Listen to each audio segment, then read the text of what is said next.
अस्सलाम वालेकुम first year, क्या हाल है आप लोगों के? ठीक हैं आप लोग? बेटा, आज आप लोगों के लिए मैंने जो टॉपिक सिलेक्ट किया है वो है आप लोगों का तलखीस। ये 10 नंबर का सवाल होता है। एक पैराग्राफ आपको दिया जाता है जिसमें 2 नंबर के आपने जो है उसका पैराग्राफ का एक उन्वान तजवीज़ दिया करना होता है। एक जो इबारत आपको दी जाती है और 8 नंबर की आपने उसकी तलखीस करनी होती है। ठीक है बेटा, तलखीस के लिए चंद एक अहम जो है मालूमात भी होती हैं, हदायत भी होती हैं जिनको इंतहाई मद्देनज़र रखना ज़रूरी होता है। तो ये है कि आपकी तलखीस असल इबारत से कम हो, यानी असल इबारत की 1/3 से ज़ायद ना हो। जो इबारत आपको दी गई है उसकी 1/3 से आपकी इबारत ज़ायद ना हो। फॉर एग्ज़ाम्पल, अगर आपकी इबारत 30 लाइनों पर है ना, तो आपकी तलखीस जो है वो 10 लाइनों पर मुश्तमिल होनी चाहिए। जो इबारत दी जाए उसका मफ़हूम आपने अपने लफ्ज़ों में बयान करना है। तलखीस की ज़बान सादा आम फहम हो। अगर कुछ मुश्किल अल्फाज हों तो उनको आसान अल्फाज में आप तब्दील कर सकते हो। इबारत को मुख्तसर करते हुए आपने अहम मानी जुमले और मुतरादिफ अल्फाज को हज़फ कर देना चाहिए। ठीक है, वो क्या होता है कि अगर इबारत मुकालमे की शक्ल है तो आपने मुकालमे के बजाय आम अल्फाज में उसका मफ़हूम बयान करना है। इबारत में तसलसल का ख्याल लाजमी रखें। हर जुमला और फ़िक्रा एक दूसरे के साथ राब्ते में हो ताकि इबारत का एक मुकम्मल इकाई मालूम हो। असल इबारत में जो नुकात और मुतालिब बयान किए गए हों उनकी तरतीब कायम हो, किसी नुक्ते को हज़फ नहीं करना। तलखीस में सिर्फ वो बात बयान करें जो इबारत में बयान की गई है। इधर उधर की गुफ्तगू जो है वो तलखीस का हिस्सा ना बनाएं।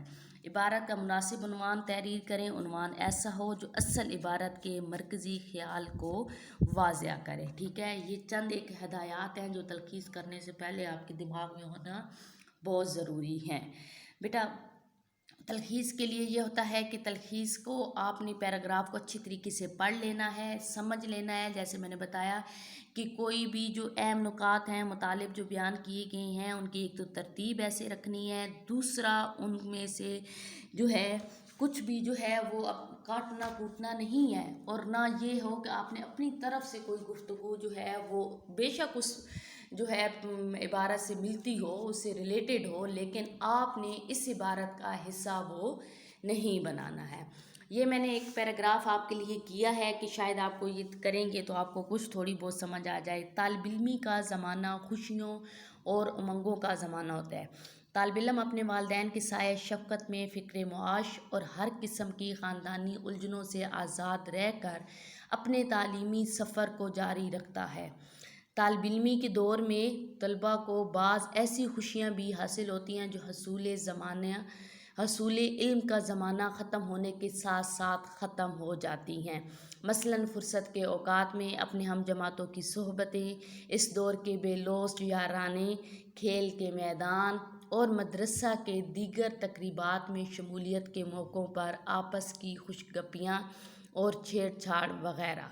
अब ये एक छोटा सा पैराग्राफ मैंने आप लोगों के लिए सिलेक्ट किया है। अब इसमें एक तालिब-इल्म की ज़िंदगी के बारे में बात है, और वो भी उस ज़िंदगी की बात है जो उसके मदरसा और उसके दोस्तों और उसकी उन एक्टिविटीज़ के साथ जो है वो जो रिलेटेड है। अब हमने इस इबारत का जो है उन्वान देना है। तालिब-इल्मी का ज़माना आप इसका उन्वान दे दो। तालिब-इल्मी के जो है एक तालिब-इल्म के जो हैं यूँ कह लो कि उस मसरूफ़ियात या मशगूलियात या उस तरीके से कर दो, या ये कह लो कि दौर तालिब-इल्मी एक सुनहरा दौर। ठीक है, ये तालिब-इल्मी का दौर एक तालिब-इल्मी एक सुनहरा दौर, ये ज़िंदगी का ये इस तरीके से कोई अहम तालिब-इल्मी ज़िंदगी का तालिब-इल्म की ज़िंदगी, मदरसा तालिब-इल्म की ज़िंदगी में की अहमियत, ये इस तरीके से के हवाले से भी आप इसके मुख्तलिफ़ उन्वानात जो हैं वो दे सकते हैं। अब मैंने इसकी तलख़ीस की है बेटा कि तालिब-इल्मी का ज़माना खुशियों का ज़माना होता है। ठीक है, वो अपने वालिदैन के साए शफ़क़त में फ़िक्र मुआश और दीगर उलझनों से आज़ाद रहकर तालीम हासिल करते हैं। ठीक है, इस दौर की तक़रीबात, सोबतें, मशागिल और खुशियाँ तालिब-इल्मी के ज़माने के ख़त्म होने के साथ साथ ख़त्म हो जाती हैं।